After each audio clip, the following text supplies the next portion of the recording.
దేవుని పరిశుద్ధ నామమునకు మహిమ కలుగునుగాక. ప్రియులారా, ప్రభునామన మీ అందరికీ వందనాలు. ఉదయకాల సమయంలో దేవుని వాక్యము ధ్యానిందాము. ఆదికాండము 45వ అధ్యాయము 6వ వచనం. 2 సంవత్సరముల నుండి కరువు దేశములనున్నది, సేద్యమైనను కోతైన లేని సంవత్సరములు.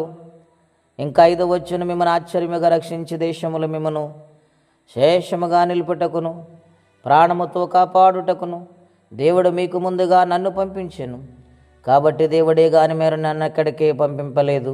నన్ను ఫరోకు తండ్రిగాను అతని ఇంటి వారందరికీ ప్రభుగాను ఐగుప్తు దేశం అంతటి మీద ఏలికగాను నియమించాను. ప్రియమైన దేవుని బిడ్డలారా, పరిశుద్ధాత్మదేవుడు మాట్లాడుచు ఉన్నారు. యేసేపు ఐగుప్తు దేశములు ఏలుతూ ఉన్నాడు. ఉన్నతమైన స్థానములో దేవుడు ఆయన్ని ఉంచారు.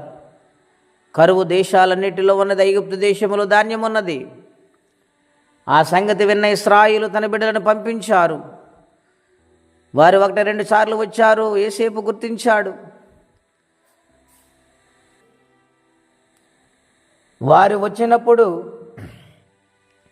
తన అన్నలకు ఆయన బయలుపరుచుకున్నాడు. అన్నలారా, నేనే యేసేపుని, గనుక మీరు భయపడవద్దు. దేవుడే నన్ను ఇక్కడ పంపించాడు. ఫరోకు తండ్రిగా నన్ను ఉంచాడు.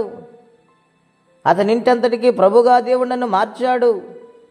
కారణము, దేవుడే నా పట్ల కృప చూపించారు కానీ మనుషులు కాదని వారి అన్నలతో మాట్లాడుతూ ఆయన సాక్ష్యం ఇస్తున్నాడు.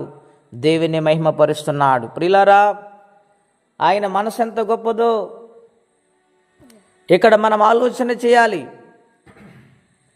కారణం ఏమిటంటే,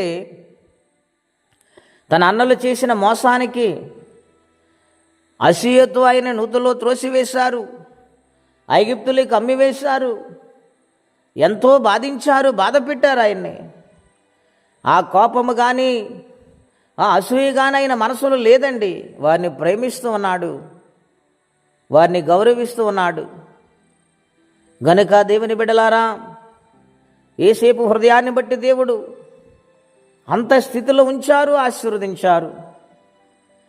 మన జీవితాల్లో ఎవరైనా మనలను బాధ పెట్టినా, ఎవరైనా మనలను అసూయపు చూపుతో చూసినా, మనల్ని నిందలు అవమానాలేసి హేళనగా మాట్లాడుతున్న మన వారి మీద కక్ష పెట్టుకొని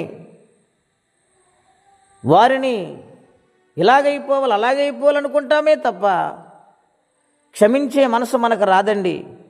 గనుక దేవుడు ఆశీర్వదించలేకపోతున్నాడు. నీవు క్షమించగలిగితే దేవుడు నలువైపులా విస్తరించేలాగా ఆశీర్వదిస్తాను. యేసేపు మనసు ఎంత గొప్పదో ఆలోచన చేయండి. శత్రువులను కూడా ప్రేమించినట్లుగా అన్యాయము చేసిన తన అన్నలందరినీ ఆయన ప్రేమించాడు, ద్వేషించలేదు. ఈ ఉదయకాల సమయంలో కొన్ని కార్యాలు మనకు జరగకపోవటానికి కారణం ఏమిటంటే, మనము అనేకమైన మనసులో పెట్టుకుని కక్షతో అసూయతో రగిలిపోతుంటాం. ప్రార్థన చేసిన కార్యాలు జరగవు. ఈ ఉదయకాల సమయంలో ప్రేమతో దేవుడు పిలుస్తూ ఉన్నారు. ఆయన ప్రేమామయుడు నుండి ప్రాణమే ఇచ్చారు.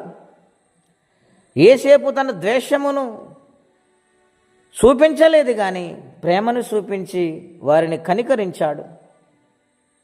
ఈ ఉదయకాల సమయంలో వాక్యం ఉంటున్న బిడ్డలారా, దేవునికి ఇష్టం లేని కార్యం నీ మనసు నుండి ఇప్పుడే తీసివేసుకో.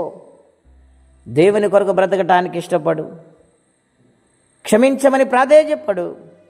దేవుడు నిత్యముగా జ్ఞాపకం చేసుకుని ఆశీర్వదిస్తారు, కార్యాలు జరిగిస్తారు. అట్టి కృపా తీర్మానం పరిశుద్ధాత్మ దేవుడు మనందరికీ దయచేయునుగాక. ప్రార్థన అండి. అత్యంత కృప కలిగిన దేవా, మహోన్నతమైన మీ నామం కొరకే వందనాలు. యేసేపు లాంటి గొప్ప మనసు మాకు దయచేయండి నాయన. నీ సన్నిధానములోనైనా వర్ధిల్లులాగున నీ కృపా సహాయం ఇచ్చి ప్రేమించి మనసు మాకిచ్చి మహిమ తెచ్చుకోమని. ఎవరే కష్టములు, బాధలు, ఇబ్బందులు ఉన్నారు వారికి నీ సహాయం చెమ్నేస్తున్నామని అడుగుచున్నాము తండ్రి. ఆమె దేవుడు దీవించునుగాక.